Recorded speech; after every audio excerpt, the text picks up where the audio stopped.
예수님께서는요, 30살 즈음 되셨을 때 사역을 시작하셨어요. 첫 번째는 예수님은 서두르지 않으셨다는 거죠. 이 세상에 오셔서 자기 백성을 구원하라고 이 땅에 오셨거든요. 근데 30년 동안을 기다리신 거예요. 그래서 예수님의 인생을 보면 30년을 준비하시고 3년 사역하고 생을 마감하신 거예요. 우리는 어떻죠? 3년을 준비하고요. 30년을 사역하려고 해요. 그래서 우리 마음속에 먼저 주님의 일을 할 때에 그런 마음이 있었으면 좋겠어요. 너무 서두르고 조급하지 않았으면 좋겠다는 마음이 있습니다. 주님도 30년을 준비하시고 3년을 사역하셨는데 우리들도 너무 조급해서 내가 당장에 어떤 복음을 증거해서 어떤 결과를 드러내겠다 이런 것보다는 조금 더 천천히 하나님께서 우리를 예비하시고 준비하신 대로 하시면 좋겠다 이런 생각이 있어요. 인생을 조금 더 전체적으로 조망해 봤으면 좋겠다는 거예요. 90을 살면 장수하겠다라고 생각하잖아요. 그럼 90을 3등분 해보자는 거예요. 그러면 첫 번째 30년은 언제죠? 태어나서 30살 때까지죠. 태어나서 30살 때까지는 제가 규정하기에 부모님의 도움을 받고 사는 시기라고 생각을 해요. 두 번째 30년은 언제부터 언제죠? 31살부터 예순이 될 때까지죠. 60살이 될 때까지예요. 이때까지는요, 저는 본격적으로 사회에 환원하는 시간이라고 생각을 해요. 세 번째 30년은 언제죠? 61살부터 구순이 될 때까지예요. 60살부터 90살 때가 될 때까지인데 이때는 언제냐?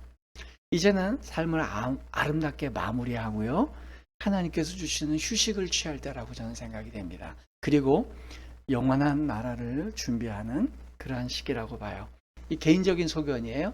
이렇게 인생 전체를 한번 여러분들이 준비하셔서 이렇게 쭉 지켜나가 보시면 어떻겠나 제안을 해 드려봅니다. 그건 이제 일반적인 케이스고 우리의 바램은 있지만 우리 개인의 삶을 어떻게 이끌고 가실지는 모르는 일이잖아요.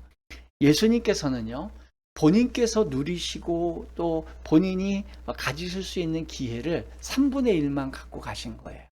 그분이 90까지 사실 수 있었던 분이었고 이런 삶의 스케줄을 다 보여주셨으면 좋겠지만은 그분은 인생의 3분의 1, 30년만 사시고 3분의 1을 보여주시기 위해서 3년이라고 하는 시간으로 압축해서 그의 사역을 하시고 가신 거예요. 보통의 인생이라면 이제 막 자신이 주체적으로 살아가야 될 이 30살의 이 시기에 자기의 것을 더 많이 누리고 내가 영향력을 미쳐야 될 것 같은데 소위 말해서 꽃다운 나이에 우리 주님은 마무리를 다 하신 것이죠. 세상에서 보면 세속적인 관점에서 평가한다면요, 예수님의 삶은요, 꽃도 피우지 못한 채 꽃망울이 떨어진 인생이라고 볼 거예요. 그러나 우리 기독교 또 우리 하나님의 나라 또 전 세계적으로도 볼 때에 그분은 절대 꽃을 피우지 못한 분이 아닙니다. 예수 그리스도께서는 3년을 딱 사역하고 계셨는데 인류 역사 가운데 예수 그리스도를 빼고는 얘기가 되지를 않습니다. 무신론자건 유신론자건 예수 그리스도를 빼고는요, 전 세계 역사를 설명할 길이 없어요. 30쯤에 사역을 시작하신 예수님, 우리도 너무 서두르지 말자. 어떤 사역을 할 때 30년을 준비하고 3년만 사역하고 가도 주님은 기뻐하시는 삶이에요. 예수님은요, 이 백성들과 동일한 세례를 받으시고 사역을 시작하셨어요. 사람들은 자꾸 뭔가 특별한 이야기가 있기를 원해요.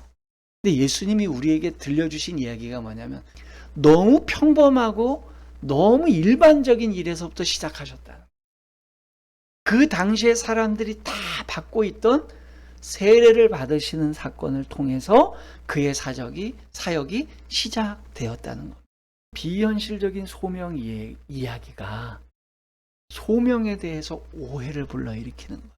그럴 때 예수님마저 그런 소명을 갖고 계셨다면 우리는 명확해져요. 소명 기사가 확실하지 않은 사람들은 주님 앞에 소명을 받지 않은 사람이 되는 거죠. 그런데 우리의 가장 모범이 되시고 우리가 따라가야 할 표본이 되신 예수님은 그런 기사가 없어요. 일부러 그 공생애를 시작하는 그 시점에 소명 기사에 대해서 이야기를 안 하고 계시다는, 침묵하고 계시다는 거예요. 소개하고 싶지 않으셨다는 거예요. 왜?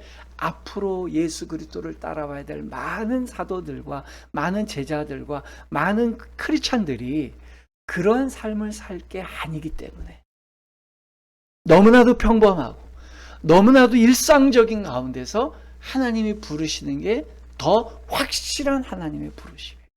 마음을 다하고 뜻을 다하고 정성을 다하고 내 모든 하나님께서 주신 이성과 감성과 내 모든 경험을 총망라해서, 하나님, 제가 생각할 때 제 장점은 이거고 제 단점은 이거고, 그리고 저는 이렇게 해서 하나님께 살아드리는 게 가장 제가 볼 땐 최선인 것 같습니다 라고 하는 걸 선택해 나가고요. 그러다가 또 상황이 바뀌고 세월이 지나서 조금 변화되면, 주님, 과거에는 이렇게 생각했는데 이제부터는 하나님, 이게 제가 볼 때는 최선으로 주님을 기뻐해 드리게 하는 삶인 것 같습니다. 그 길을 가는 거예요.